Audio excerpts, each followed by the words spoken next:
యెహోవాను గూర్చి గానము చేసేదము, ఆయన మిగుల అతిశయించి చేయొచ్చు. ఈ పాట మనం కూడా పాడుకుంటాం చర్చిలో. ఏం పాట అండి? యెహోవాను గానము చేసేదము ఏకముగా, మనకు రక్షకుడాయని. అక్కడ చూడండి, నీ మహిమాతిశయము అన్న మాట ఉంటా చూడండి అక్కడ, చదవండి. నీ మహిమాతిశయమున 7వ వచనం, కోపాగ్ని రాగులా చేసి. 11వ వచనం, వేల్పులలోని సముడేవాడు, పరిశుద్ధ మహనీయుడా, అద్భుతమైన దేవుడా, నీ వంటి వాడెవడు, యెహోవాను గానము. చూసారా, ఈ పాట ఇక్కడ నుండి వచ్చింది. ఎవరు పాడారు అనుకున్నారు? ఈ పాట మిరియాం అనే ప్రవక్తని పాడారు. ఆయన మహిమాతిశయమును ఇశ్రాయేల్ ప్రజలకి చూపించాలని ఒక గానాన్ని పాట మొదలెట్టినప్పుడు ఇశ్రాయేల్ ప్రజలందరూ ఒక్కసారిగా దేవుని యొక్క మహిమాతిశయాన్ని కొనియాడుతూ దేవుణ్ణి ఎంతగానో ఆరాధించారు. ఒక మిరియాము ద్వారా ఇశ్రాయేలీలో ఏమైందంట, ఒక చైతన్యం అనేది వచ్చింది. అప్పటి వరకు వారు ఎలాగుండేవారంటే, ఎప్పుడైతే ఈ యొక్క ఎర్ర సముద్రమును దాటారో అప్పటి వరకు వారు చాలా ఆహారం కోసం, నీళ్ల కోసం, వాటి కోసం, వీటి కోసం చాలా ఇబ్బందులు పడ్డారు. ఎన్ని నెలలు? దగ్గర దగ్గర ఒక 3-4 నెలలు.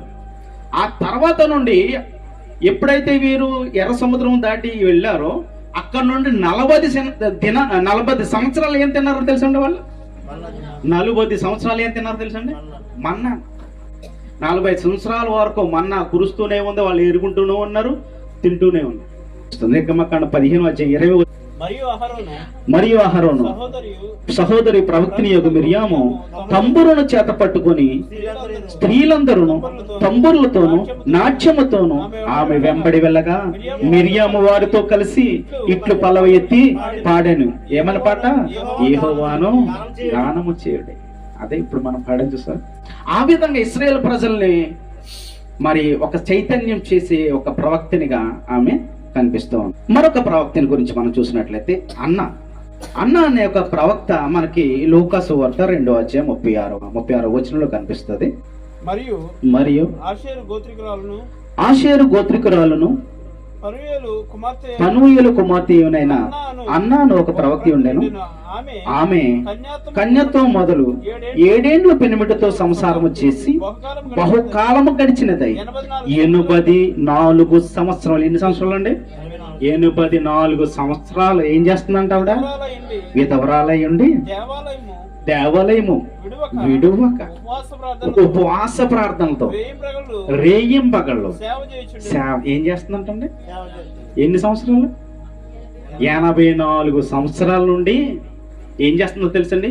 ప్రభు అయిన యేసుక్రీస్తు వారు పుడతారని ఇంకా పుట్టక ముందే ఈ ప్రవక్తని ఇంకో కొద్ది దినాలలో ప్రభు అయిన యేసుక్రీస్తు వారు మరియమ్మ గర్భాన పుడతారని తెలిసి ఆమె కొరకు వేచి చూస్తుంది. ఇవిడ ఏం చేస్తుందండి? వేచి చూస్తుంది. ముందు వచ్చిన మనం చదివితే మనకు కనిపిస్తుంది.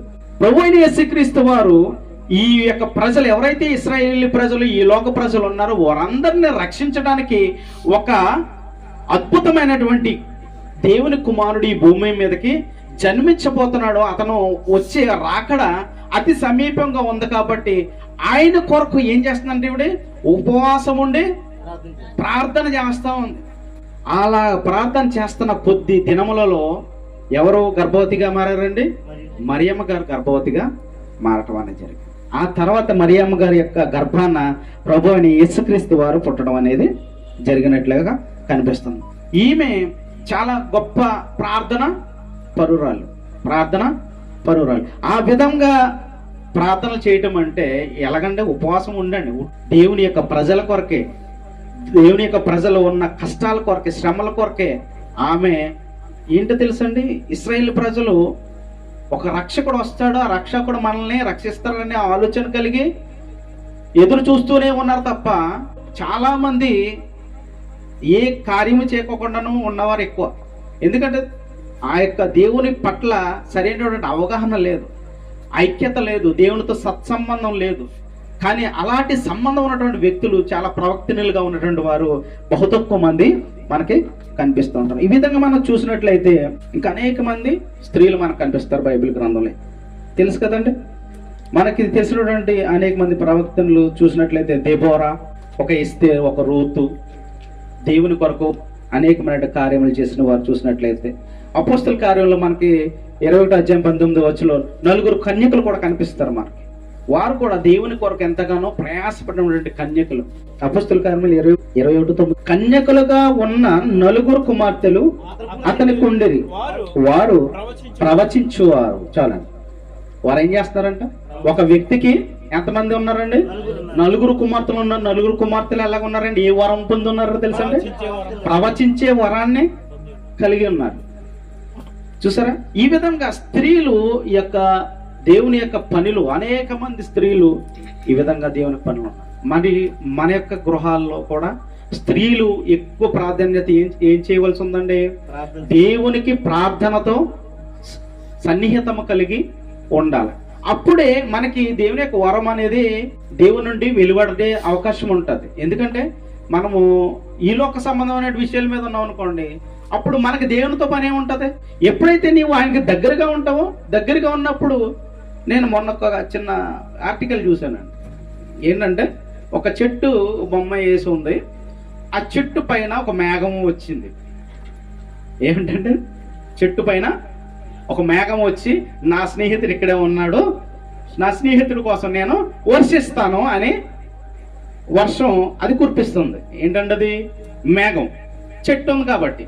మళ్ళీ కొన్ని రోజులకు వచ్చేసరికి ఆ చెట్టు పోసేస్తుంది, మొద్దు మాత్రమే ఉంది. ఇప్పుడు అదే మేఘం మళ్ళీ వచ్చింది వర్షించడానికి. తన స్నేహితుడు అక్కడ లేడు, చెట్టు లేదు.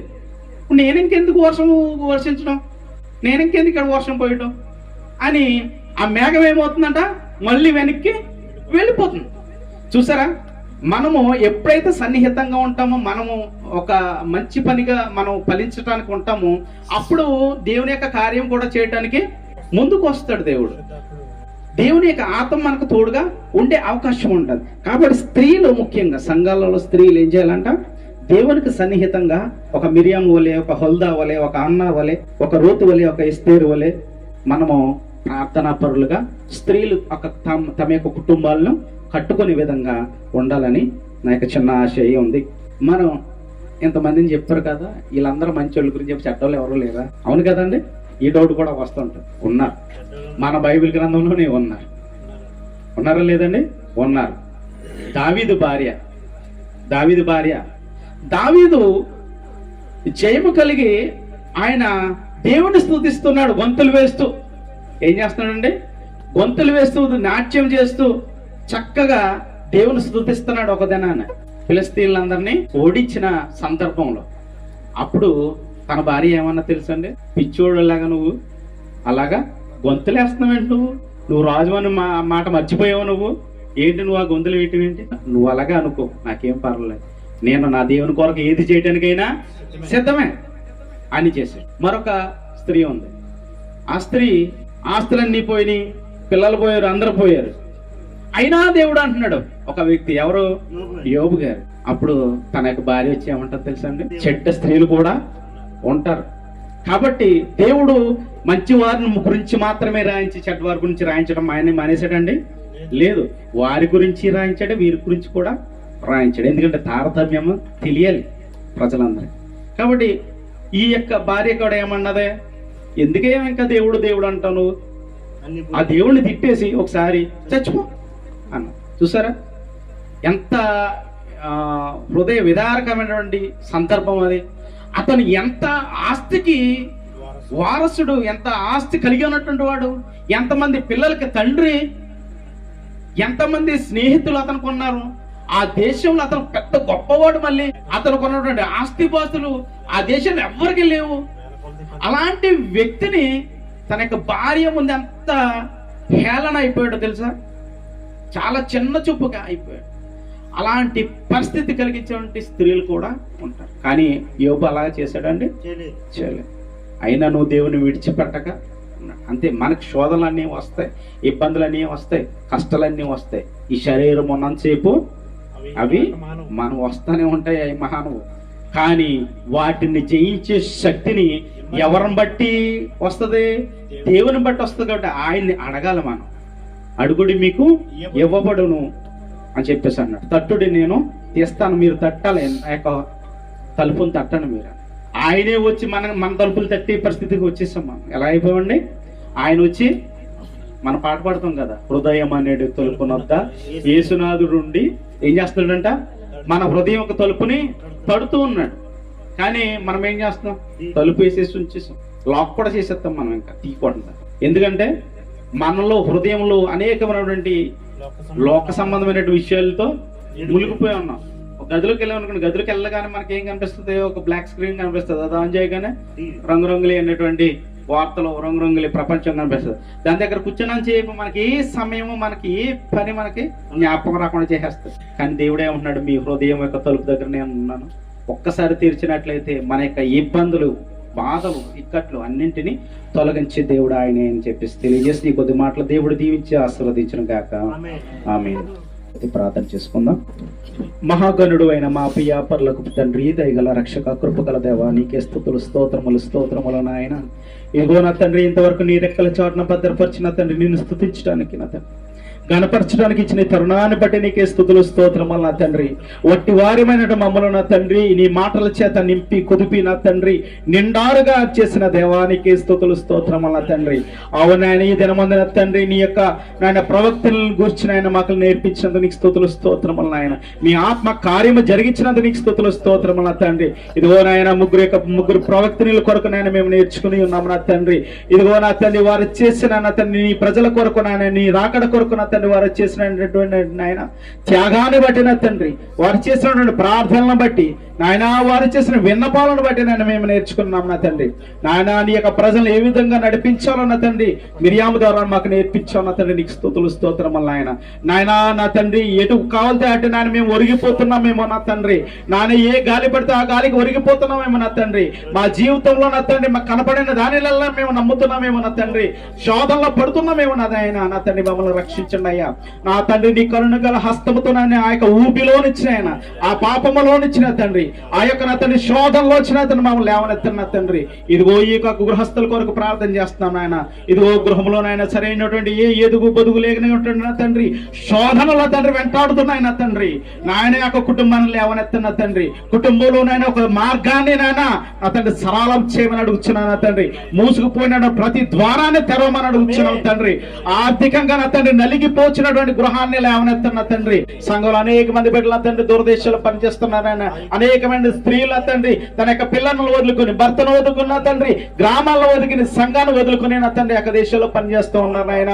నా తండ్రి సంవత్సరాలు ఒకటి పని చేస్తూ ఉండగా నా తండ్రి నాయన, నీ యొక్క కృపా క్షేమములు నా తండ్రి బిడ్డల మీద ఉంచమని అడుగుతున్నాం నా తండ్రి. నీ దైగల హస్తం వరకు తోడుగా ఉంచున్నాయన. వారి ప్రయాణాలు చేస్తున్నప్పుడు ఇదిగో అనేక మంది డ్రైవింగ్ పని చేస్తూ ఉన్నారు నాయన.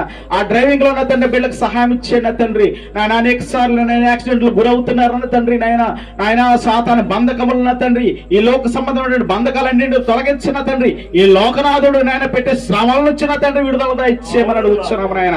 ఇదిగో కూడి వచ్చిన బిడ్డలను దీవించండి. ఇంతవరకు నాయన నేను పాటల ద్వారా గణపరచడానికి ఇచ్చిన తరుణాన్ని బట్టి నీకు స్తుతులు, స్తోత్రములు నాయన. ఇదిగో నా తండ్రి ప్రార్థనలు ఏకీపిస్తున్నట్టు ప్రతి బిడ్డను దీవించిన ఆశీర్వదించండి నాయన. ఇదిగో నాయన, ఈ గృహస్థులకు నాయన నిండైన దీవెన ఈ ప్రార్థన ద్వారా కలిగినట్లు సహాయం ఇచ్చేయండి నా తండ్రి. ఇదిగో నా తండ్రి, అనేక గృహాలు మేము దర్శించుకోవచ్చు నా తండ్రి. నీ మహిమ కార్యముల చేత నాయన అద్భుత రీతిగా నా తండ్రి నీ యొక్క వాక్యాన్ని నాయన ప్రచారం చేయటకు నా తండ్రి, నీ స్వార్థ పనులు నా తండ్రి మాకు ధైర్యమును నాయన, బలమును, శక్తిని మాకు దయచేయమని అడుగుతున్నాము నాయన.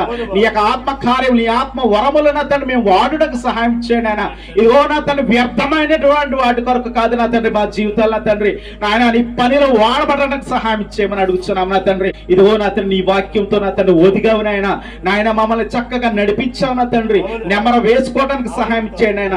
సాతానుడు ఎత్తుకుపోవడానికి సిద్ధంగా ఉన్నాడు నా తండ్రి. నాయన మా యొక్క నాయన హృదయపు లోగిలిలో ఉన్నటువంటి వాక్యాన్ని నా తండ్రి భద్రపరుచుకుని నెమర వేసుకునే భాగ్యాన్ని మాకు దయచేయమని, మహిమ ఘనత ప్రభావాలు మీరే పొందుకోమని నాయన. కూడి వచ్చిన బిడ్డలందరినీ దీవించి ఆశీర్వదించండి. మా గృహాలకు వెళ్ళించుడుగా నా తండ్రి మార్గమతీనైనా మాకు తోడుకుంటే సహాయం దయచేయమని నాయన. మీ రెక్కల చొట్టున భద్రపరచమని, మహిమయు ఘనత ప్రభావాలు మీరే పొందుకోమని యేసు అనే నామంలో నా తండ్రి మా మాటలన్నీ అడిగి పొందుకుని ఉన్నాము మా ప్రియ పరలోకపు తండ్రి. ఆమేన్.